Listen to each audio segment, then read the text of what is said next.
I just want to briefly go over working with layers in InDesign CC and organizing your work on layers.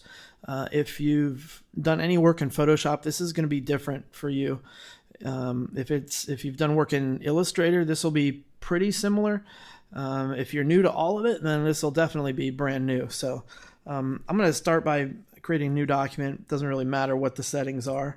And then immediately, because of where I left off the last time I was working, my layers panel is open. If yours is not, go under Window, down to Layers, and click that, and that will open it. So by default, InDesign gives me this layer 1, just this generic new layer, and I can add more by clicking on the new layer icon at the bottom, and it names them generically also. So layer 1, layer 2, and on and on and on. If I want to delete a layer, I can just click on it and click the trash icon and it'll get rid of it. If I want to reorder them, so just physically my layout on the page, there are certain things below maybe other objects I would like for them to be above. So I could reorder my layers by moving them. All right. You have to be careful when you move them though, because if you notice when I drag, I get a line. All right, so you can see the line between. All right, and so you got to pay attention to that. That will show you where in the order that it's going to drop those. All right, I can toggle the visibility of layers with the eyeball, so on and off. So I'll create it just an object. There's a square. I'll give it a fill color so we can see it. All right, so if I toggle that layer visibility now, there it is. I can lock the entire layer so that I am no longer able to move objects or select objects. That's handy if you don't want to manipulate them accidentally. I'll unlock it for now.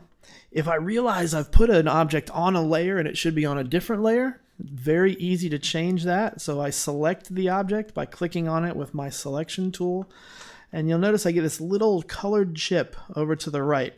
And I take that chip and move it to another layer, and now the corresponding color that surrounds the object itself now is blue, just like the layer color here, the indicator is here. So that lets you know now it's on the layer that I would like it to be on. You can change those colors actually. So if I double click the layer, not only can I do that, I can name it. So let's just say these are going to be my basic shapes. Pretty much every basic shape I'll put on this layer for this layout.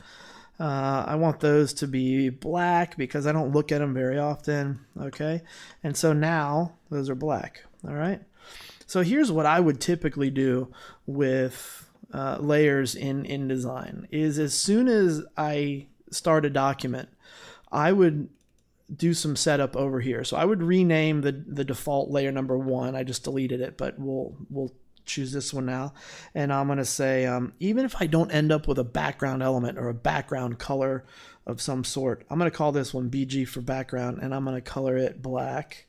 All right, now I'm going to add a few more layers, but instead of just clicking the icon, I'm going to hold down Option on the Mac or Alt on the PC and click. That gives me this window automatically. So I'm going to name this one. So if I usually am going to have text, right, and I usually give that a color of orange. All right, and then I almost always have some other sort of graphics, and I like to make those gray. Now these sometimes I'll go in and change if I don't like them for one reason or another, but now I've got 3 layers already set up where I can start adding content to those, and it helps me keep things organized. So anyway, hopefully that's helpful. Just some basics on working with layers in InDesign.